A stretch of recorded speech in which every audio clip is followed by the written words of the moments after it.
So my name's Julian Murray Brown. More common the 10:30 service than the 8, hence the half asleep. 2 weeks ago I was confirmed with my brother and sister at St. John's Episcopal Bowden Street. After the service, Bret asked us to talk about what the experience was like for us, the journey up to it, the day itself, and what it really meant to the three of us. The whole journey was really fourfold. Up to the actual day, the service, what it meant, and the hours after the service. A good place to start this is probably with the classes with Jay after church on Sundays. These classes were a chance to really look at God, His teachings, in a much bigger picture. And now we're really actually able to relate some of these teachings to our lives. With Jay's help, all three of us were really able to wrap our minds around what confirmation is all about.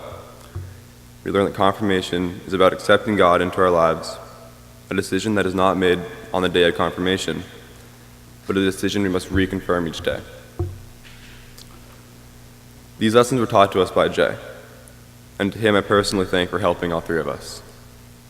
But Jay was not alone. Behind him stood an entire church of some of the kindest, most dedicated people my family has had the pleasure of letting into our lives. And to all of you, my family and I thank you for putting up with us as a little squawking baby to the half-asleep teenager now in front of you. So with the build-up just about summarized, the day itself was an event. I had a pretty expected start. We get to the church, there's about 40 other kids our age there, a few adults, all about to be confirmed. So we all meet in the basement of this church. We start talking, it's good, everything's fine. And then Bishop Gates walks in the room. So we all file to our seats. And every single seat fills, except for like 1 or 2 seats here, and of course 3 seats right in the front. So not wanting to split up, all three of us go to the front, sit down, and it's like kind of a spectacle because it's these 3 kids clearly going through confirmation together. Half asleep. So Bishop Gates introduces himself, starts talking about what confirmation means. I would have recited some of the things he said, but they didn't really stick with me until he started asking questions and randomly calling out kids in the crowd to answer them. This is when I snapped to. My attention definitely had to become more alert. And of course, as expected, he asked us the question. I mean, why wouldn't he? 3 kids sitting in the front. So he deliberately scans the room, after asking the question of what confirmation and the journey up meant to us. Deliberately scans the room, obviously with the intention of landing his eyes on us. And he nods down. How about you 3? Kind of panicked a little bit. Made the right answer, I guess, not necessarily the correct answer. So after what I said, thought it sounded just about right. He seemed satisfied, and he continued with more public humiliation.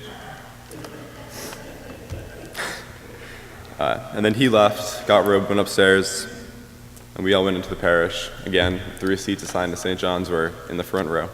I don't know what this theme was, but except for now, this time we actually had a responsibility. We had to basically lead the rest of the church up to communion at the right time.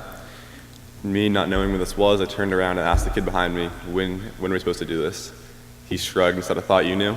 This was perfect. So then I turned around and told my brother, yeah, we'll just figure it out as we go along. So part 2 of this is a service. The service meant way more than just our confirmation, because the service was the last full service being held at St. John the Evangelist on Bowden Street.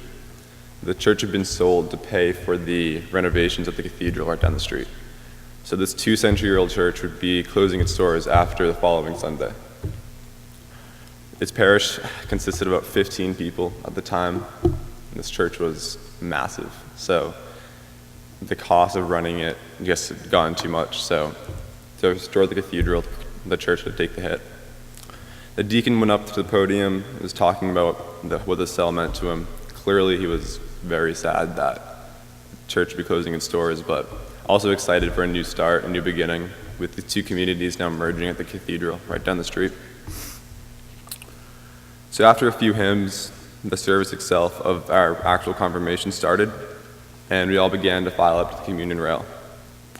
Bishop Gates placed his hands on our head, blessed us, told us to rise, and congratulated us. Since we were the first to go, we were also the first to come back to our seats. And this is really when the whole experience sunk into me. Because now I'm sitting in my seats watching these 40 other kids my age go up and being confirmed. And more than a few turned around crying, hugging their parents, also crying. And this is when it all sunk in. Like, something important just happened. Something much bigger than just a day in Boston.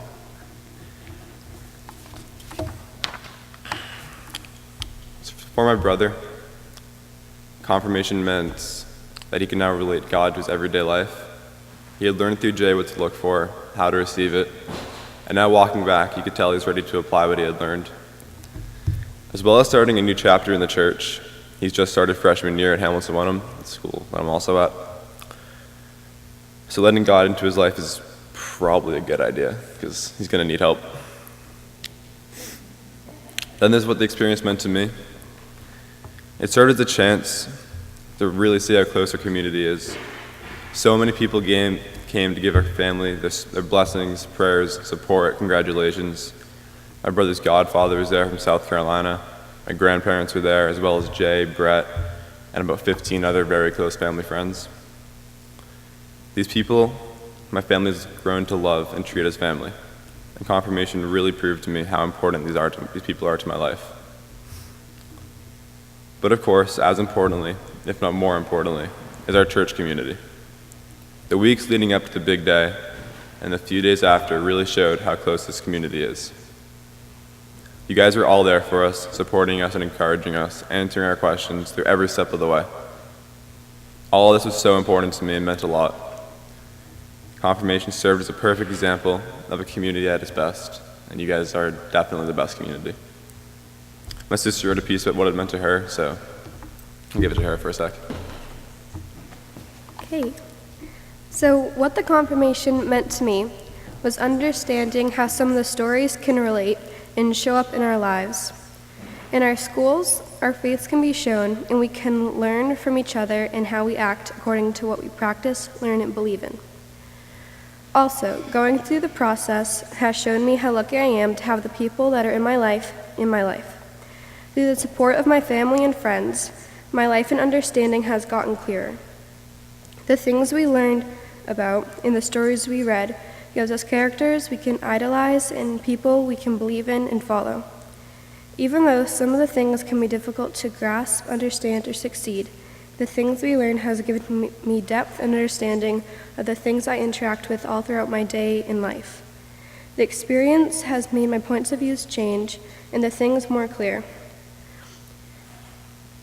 It's that I'm lucky to have people in my life there to support and comfort me always, and that the knowledge that I have and points of views I will have will grow and change no matter where I am or who I am with. The experience started me off on a long ride.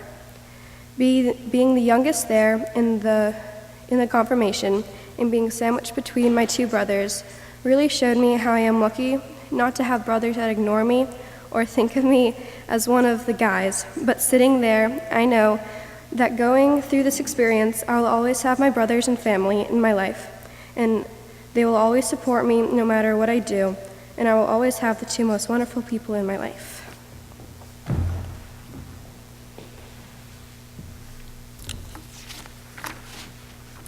So that was the confirmation service itself.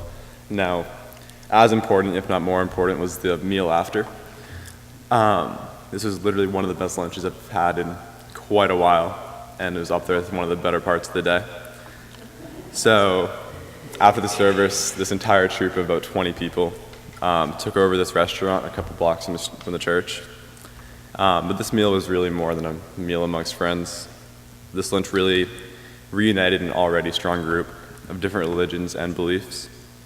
A few of our friends are Jewish, a couple atheists, but nevertheless, this day of religion brought us together.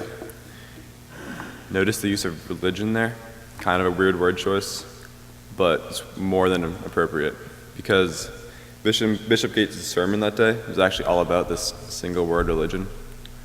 He broke his 3-syllable word into its 3 components, focusing on the middle syllable of lig, which is L-I-G, English, cool. He explained its greater significance. Lig means to bind or bring together, such as ligament. So the use of religion, bringing together our friend group, our church community, and the diocese all in this one day of confirmation and celebration really sums the day up perfectly. Thank you all again for everything you've done for us and being there for my family and I. I think Jesse now would like to talk about stewardship. Yes, no? Yeah? Perfect. So I'll turn it over to him for a little bit. Guys, thank you so much.